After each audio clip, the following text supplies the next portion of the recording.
Bonjour, bonsoir. Je vous cache quelqu'un. Je vous ai gâté. Voici mon endroit préféré de toute la planète que je partage avec vous. Et nous allons lire. J'ai du retard, je sais, j'ai pas toujours du réseau ici. Nous allons lire quelques pages de la pensée quotidienne d'Omram Mikhaël Aïvanhov. Et voici, tada! Mon coucher de soleil, oui c'est le mien, parfaitement, il est à moi. Je le partage avec vous, l'endroit est magnifique, je vous montre.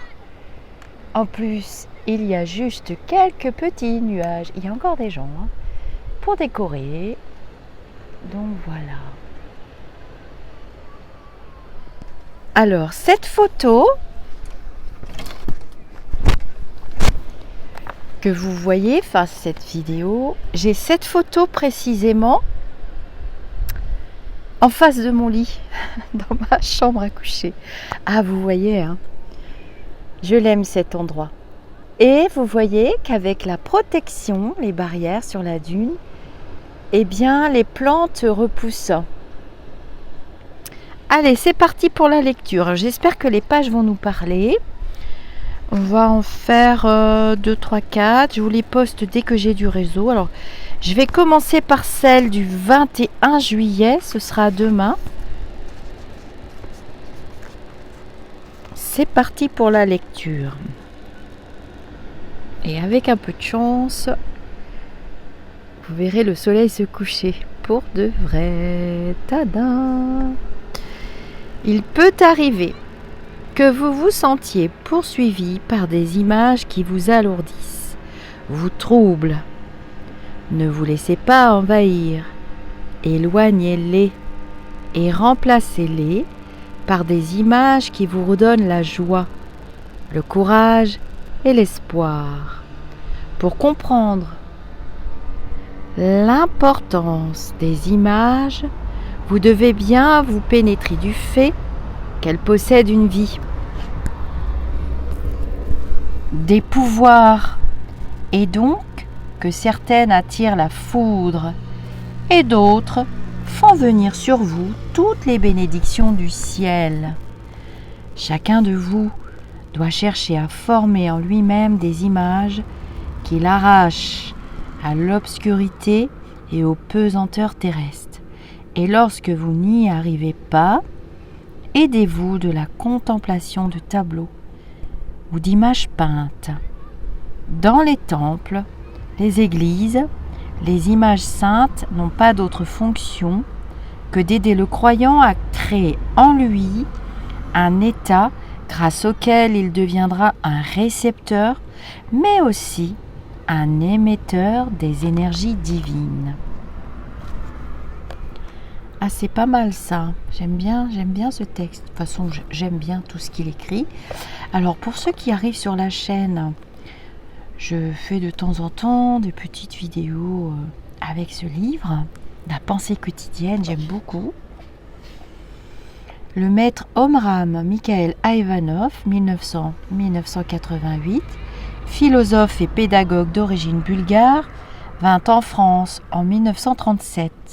Bien que son œuvre aborde les multiples aspects de la science initiatique, il précise « Chacun doit travailler à son propre développement, à condition qu'il ne le fasse pas uniquement pour lui-même, mais pour le bien de la collectivité. À ce moment-là, la collectivité devient une fraternité. Une fraternité est une collectivité où règne une véritable cohésion, parce qu'en travaillant pour lui-même, chaque individu travaille aussi consciemment pour le bien de tous. Alors, on va lire le 22 juillet.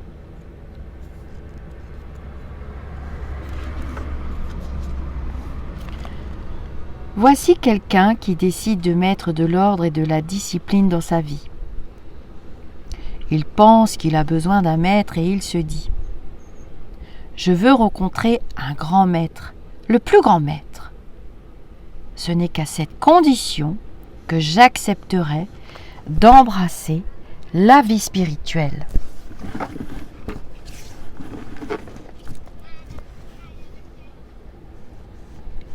et il part en Inde ou ailleurs à la recherche de ce maître exceptionnel. Je ne veux empêcher personne de chercher le plus grand maître, mais il y a tout de même certaines choses que cet ignorant et ce prétentieux doit connaître.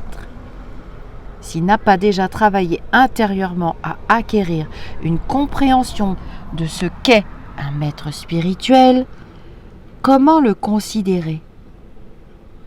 Comment apprécier ce qu'il enseigne et comment l'appliquer? Il est préférable pour lui de ne pas rencontrer un grand maître. Pourquoi? Parce qu'il ne réussira qu'à se heurter à lui.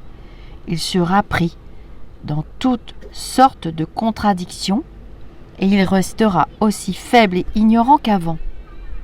Ne vous préoccupez donc pas de savoir si un maître est plus grand ou moins grand, mais seulement de la façon dont vous allez comprendre son enseignement. 22 juillet. Alors c'est parti pour le 23 juillet. Donc le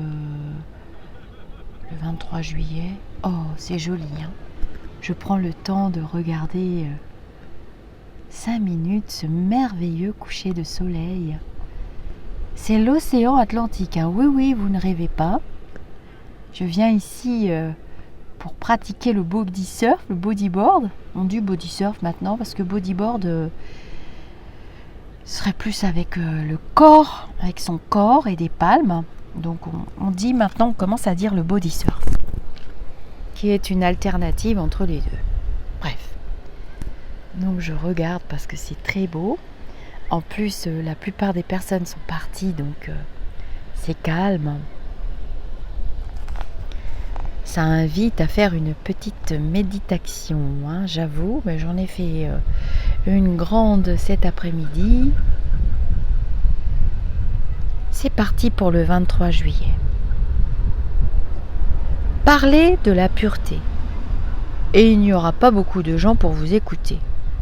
Les uns la considèrent comme une vertu des maudits, dont ils n'ont pas à se soucier, car ils l'identifient à la chasteté, et que, de nos jours, la chasteté. Pour d'autres, c'est un état merveilleux, dont ils ont la nostalgie, parce qu'ils l'associent à l'enfance, à cette innocence qu'ils ont perdue, et qu'ils ne retrouveront plus jamais.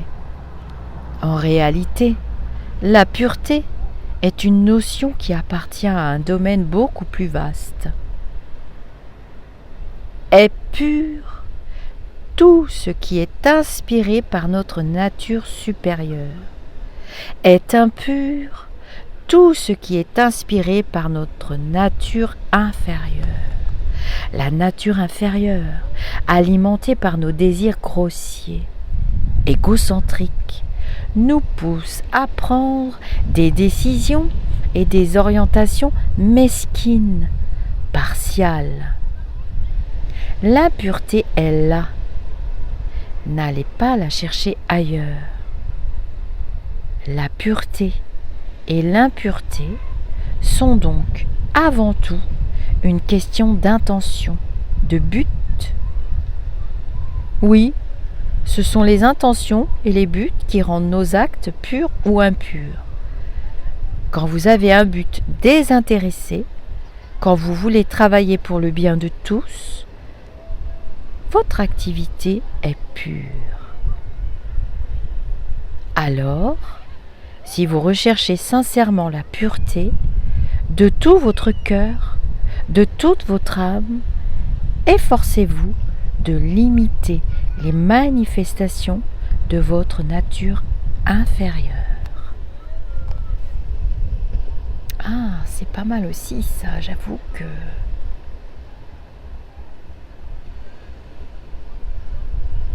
La pureté, pour la plupart d'entre nous, serait associée à une vertu démodée, identifiée à la chasteté. Ah bon ?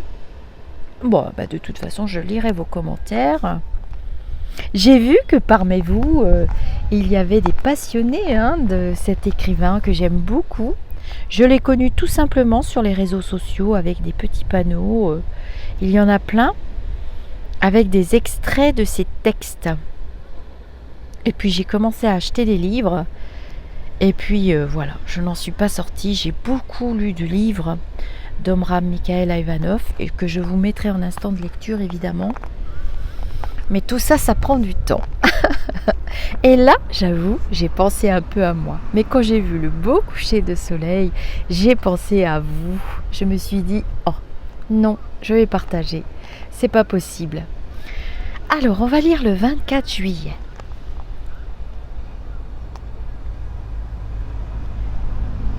Alors, surtout en ce moment, dans cette période perturbée de vaccination, pas vaccination, en plein été, avec tout ce qui nous est tombé sur la tête depuis plus d'un an et demi, nous avons besoin de sérénité, de quiétude, de paix, de tranquillité. J'ai tout éteint. Personnellement, je n'ai plus de télévision, j'ai pas de réseau, donc je n'ai plus les journaux Google ni quoi que ce soit. Et je peux vous assurer que j'ai récupéré à une vitesse plus. J'étais extrêmement fatiguée en partant. Alors, on va lire le 24 juillet. Ô les cœurs, celui qui se met au service de Dieu ne sert pas un être extérieur à lui. C'est pourquoi il est impossible qu'il perde sa liberté. Au contraire, il la conquiert. C'est cela le fondement de la religion. Tant que les humains ne chercheront pas à découvrir et à servir Dieu en eux-mêmes, ils auront de lui une conception, une image incomplète ou déformée. Et il est normal que la pensée de se mettre au service d'une puissance qui se trouve on ne sait où et qui peut-être même n'existe pas, soit pour certains insupportable. Servir Dieu. Cette idée ne sera correctement comprise et acceptée que si l'être humain prend conscience que la divinité qu'il doit servir habite dans son âme. Plus il se consacre à elle, plus il s'approche d'elle et entre en communication avec elle. Grâce à son travail, il parvient à dissoudre les scories accumulées en lui par ses pensées, ses sentiments, ses désirs inférieurs. Ainsi, il découvre peu à peu la quintessence de son être, qui est la quintessence de Dieu lui-même. Que c'est bien écrit. Alors, je vous lis le 25 juillet. Comme ça vous avez vu un petit bateau passer. C'est sympa, c'est un petit bateau de pêche je pense. Je vous lis le 25 juillet.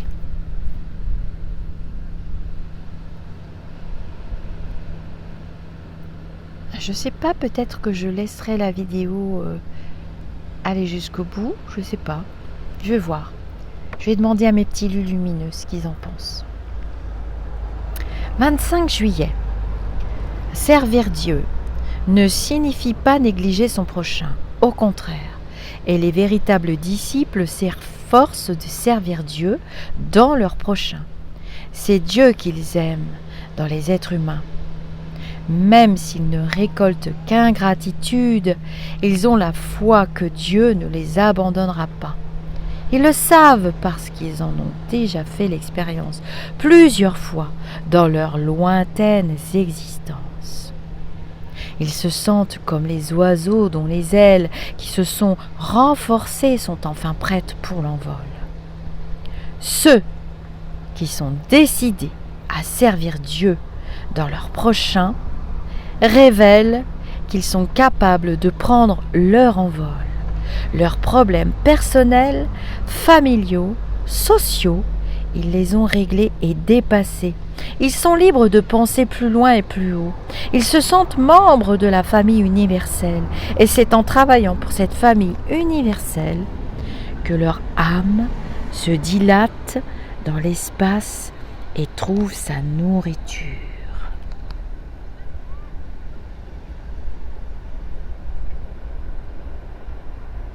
Oh, j'ai quand même envie de vous lire le 25 juillet.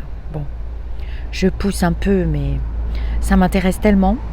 Allez, je lis le 26 juillet, pardon, je viens de lire le 25, n'importe quoi moi. Allez, on pousse, on est installé, on est tranquille. C'est magnifique, c'est beau. Hop. L'être humain est imparfait et il commet chaque jour des fautes. Mais même graves, ces fautes ne doivent pas envahir sa conscience. Cela ne servira à rien. Que pendant un moment, il en ressente du remords, de la honte. C'est une bonne chose, car on ne peut pas se corriger si on ne commence pas par se rendre compte qu'on a eu tort d'agir comme on l'a fait. Et de le regretter. Mais le remords ne doit servir qu'à prendre la décision de ne plus recommencer les mêmes erreurs. Ensuite, il est inutile et même nuisible. Ceux qui reviennent sans cesse sur leurs fautes et se laissent écraser par le remords remuent la lie de leur subconscient et attirent des forces négatives. Non seulement ils se font ainsi beaucoup de mal, mais cette attitude ne plaît pas au Seigneur, car le Seigneur a créé les humains pour qu'ils vivent comme lui dans la beauté, la joie et la plénitude.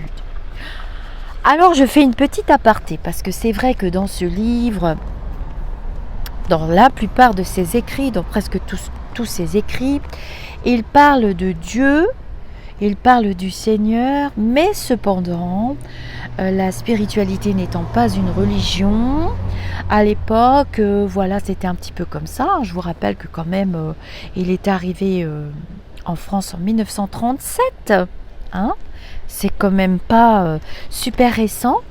Et donc, pour nous, de nos jours, puisque la spiritualité grandit, elle pousse, elle pousse, elle pousse, elle trouve ses marques en dehors de tous les dogmes et en dehors de toutes les religions. On peut utiliser le mot qu'on veut. On peut utiliser le mot entité supérieure ou lumière intense ou l'univers. Vous utilisez ce que vous voulez. Vous pouvez utiliser le mot Dieu dans n'importe quelle religion, puisque dans toutes les religions, ou même dans beaucoup de pratiques spirituelles, on retrouve aussi des déités, des entités spirituelles très lumineuses, très élevées et très éveillées. Donc c'est pas un problème de lire des livres quand on parle de Dieu. Voilà, Dieu c'est un tout. Dieu c'est vous, c'est nous, c'est un tout. Donc il n'y a pas de limite. Pour ceux qui arrivent sur la chaîne, c'est une chaîne de partage, de rencontres. J'ai rencontré beaucoup de personnes, puisque la chaîne Au-delà du spirituel possède également son groupe et ses groupes, puisque de cette chaîne et puis de ce groupe sont nés, grâce à une merveilleuse rencontre, une association, Symbiose des Cœurs. Donc vous avez deux groupes, Symbiose des Cœurs et Au-delà du spirituel. Et du coup, de YouTube, pour beaucoup, on arrive dans le groupe, et le groupe c'est vraiment plus petit, et on peut partager des choses entre nous et faire connaissance après les uns avec les autres en privé. Ce qui n'est pas tout à fait évident sur une chaîne YouTube. Cependant, si vous voulez suivre les publications, vous vous créez un compte YouTube valide avec une adresse mail valide, et vous recevrez des petites notifications, et mieux encore, vous pourrez commenter. Et ainsi de suite. Et grâce à cet outil, puisque c'est un outil, pour moi, un réseau social reste un merveilleux outil quand on l'utilise à bon escient. Il n'est pas question de venir sur la chaîne. Je remercie de venir sur la chaîne pour travailler des énergies négatives ou faire du mal aux personnes qui sont présentes. Ça ne marchera pas, parce que nous avons créé à force au bout d'1 an et demi que nous nous fréquentons les uns les autres, nous avons créé un bel égrégore très puissant et très positif qui forme une bulle de protection aussi. Un égrégore, ça sert à ça aussi. Donc vous avez vu que le soleil commence à descendre. Je pense que je ne vais pas vous couper la vidéo. Je vais la laisser. Vous entendrez sans aucun doute les bruits alentours. Il n'y a pas de vagues. C'est vraiment très très très très rare ici. C'est pas parce qu'il n'y a pas de vagues que ce n'est pas pour autant dangereux. Parce que les courants sont toujours là dans l'Atlantique. Il faut être très très très prudent. L'année dernière, il y a eu de très très gros coefficients de marée. C'était des coefficients 90, 98, 100, 110. Donc c'était... Alors comme on emploierait une expression française que avec des personnes avec lesquelles d'origine étrangère qui travaillent dans les énergies avec lesquelles j'ai discuté, qui me disaient mais vous les Français quand même, vous pratiquez la spiritualité et vous utilisez des mots qui ne sont pas compatibles les uns avec les autres et qui annulent les pensées positives du genre « Oh mon Dieu, c'était horriblement beau ». Horriblement et beau, ça s'annule. Tout ça pour vous dire ceci. J'en profite. Je n'ai pas posté beaucoup de vidéos parce que j'ai pas de réseau et puis je suis fatiguée aussi. Je me repose. Je fais beaucoup de méditation. Vous voyez bien que je ne peux pas pratiquer le body surf parce qu'il n'y a pas de vagues. Ça ne nous empêche pas de lire, de nous promener. Je travaille tous les jours. Je ne suis pas encore en vacances. Pour de vrai, pour de bon. Je continue les consultations à distance. D'ailleurs, vous avez à votre disposition la question qui se fait en continu toute l'année. Ça, j'arrête jamais. J'espère que vous allez bien, que vous êtes en vacances, que vous avez coupé toutes ces informations négatives, les pensées positives émettent des vibrations positives. Je ne dis pas que c'est toujours possible. Bien entendu qu'on doit être en colère. Bien entendu qu'on est soumis à genoux face à une émotion violente ou un drame. Une émotion violente, négative, c'est souvent lié à un drame cependant. Donc bien entendu, on devrait même avoir le droit de se rouler par terre comme quand on était enfant. Se rouler par terre de douleur, de taper du poing, de crier, de hurler. De notre petite enfance, nous sommes enfermés dans une éducation, dans un moule, où l'émotion n'a pas le droit tellement d'être vécue, d'être montrée, qu'elle soit positive ou négative. On nous demande très tôt d'être sage, presque de perdre nos âmes d'enfants. C'est pour ça qu'on ne va pas très bien non plus. Perdre nos attitudes d'enfant. Pourquoi faire d'ailleurs ? Moi quand j'aime pas, je dis j'aime pas. Mais quand j'aime bien, je dis j'aime bien. Dans cette société, on nous demande d'être tout lisse, sans relief, être rentable. Voilà ce qui ne va pas dans l'histoire de cette société. Des chiffres. On n'a pas le droit d'être malade tous en même temps. Surtout pas. Il ne faut pas tomber malade tous en même temps parce qu'on ne peut pas vous soigner. Et on a obligation de vous soigner, c'est très important. On doit vous sortir de là. On doit même vous ressusciter, même au besoin.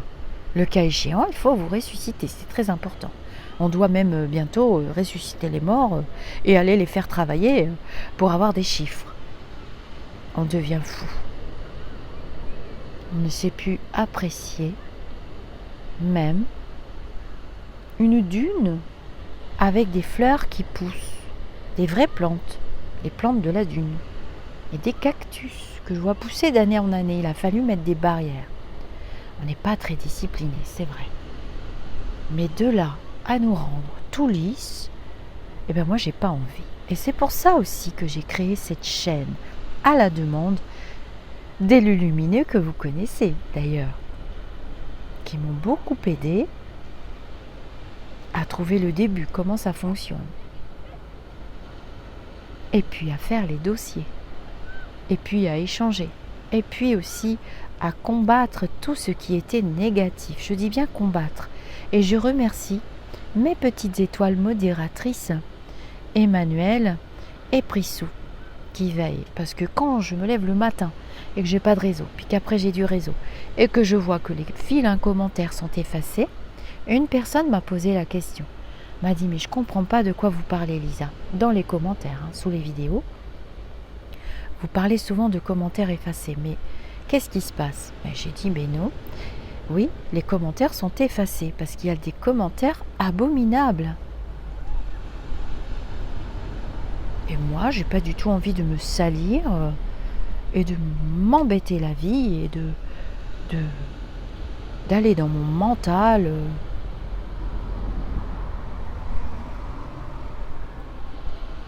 Chercher des outils pour combattre des choses que je n'ai pas à combattre. Je n'ai pas envie.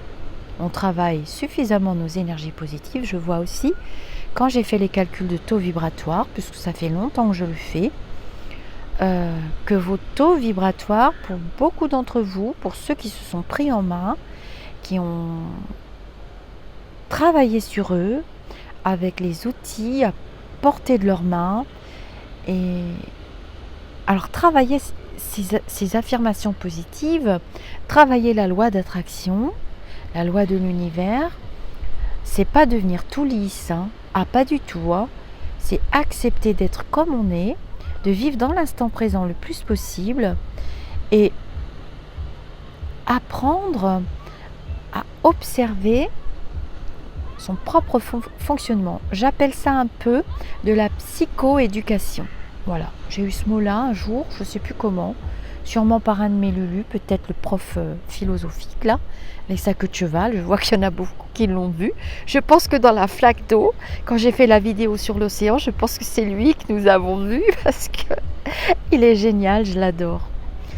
Et non, c'est accepter, nous accepter tels que nous sommes, accepter notre part faible ou notre part, cette part en nous qui nous aide à grandir, qui nous aide à travailler, qui nous aide à comprendre ce pourquoi on est venu et qu'est-ce qu'on a à travailler et quels ajustements nous sommes venus faire et ce que nous allons emporter quand nous repartirons pour notre voyage, quand nous repartirons à la maison. Et du coup, il y en a beaucoup d'entre vous, je suis très fière de vous, qui ont évolué, mais c'est incroyable, quoi. Je trouve ça magnifique. Au fil du temps, je vous ai vu. Alors, c'est vrai que je vous ai reçu en consultation. Pour la plupart, il y en a une dizaine d'années, puis 5 ans, puis de moins en moins. Mais je vous vois toujours parce que vous venez toujours me parler et vous avez de moins en moins besoin puisque vous allez bien. Et vous acceptez. Et puis vous acceptez de travailler sur votre émotionnel, sur vos émotions, sur vos phobies aussi, sur vos phobies. La peur de ne plus être aimé, la peur de perdre quelqu'un, la peur de... On nous a tellement formatés. Même pour la mort est propre. La mort est propre, voilà. Un mort, c'est propre. On meurt à l'hôpital, de préférence, sans faire de bruit, sans faire de vagues, et proprement. Et les enterrements sont devenus propres et tout est lisse.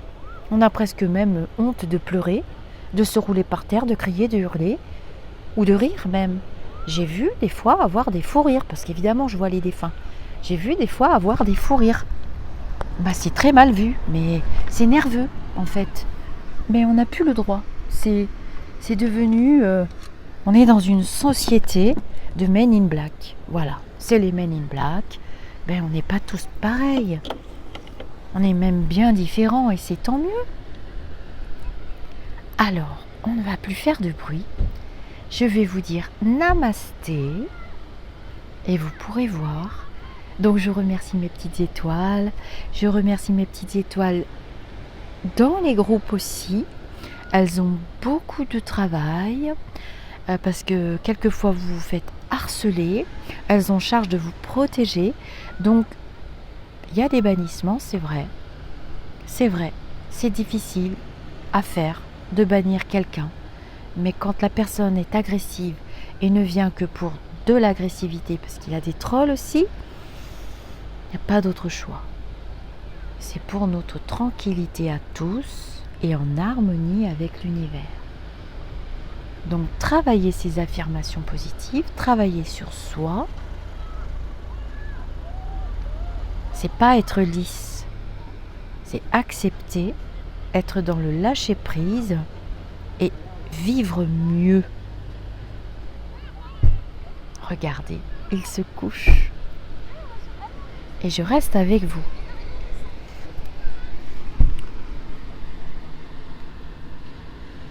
Il fait bon.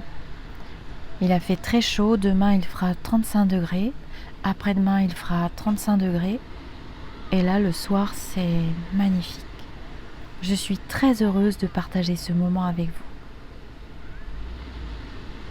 Je le regarderai sans doute cet hiver, mon coucher de soleil.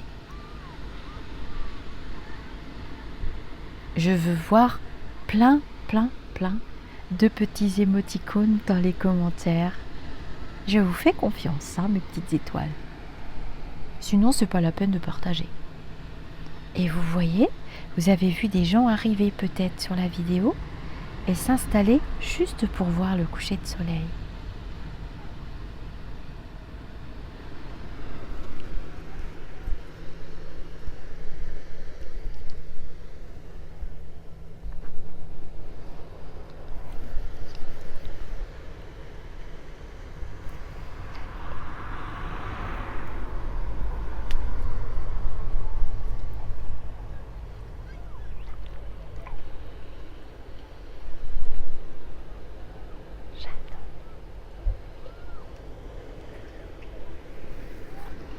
Et voilà,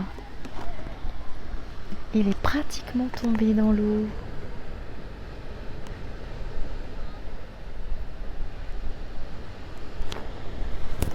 On va entendre juste le bruit des vagues peut-être. Ouais, des vaguelettes. Hein.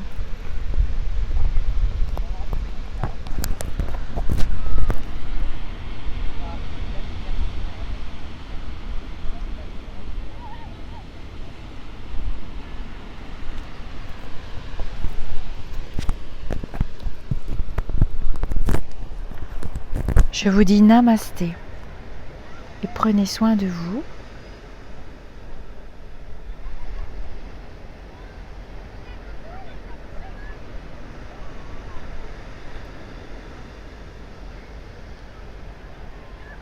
Ici et maintenant dans l'instant présent. À très vite pour d'autres instants de lecture.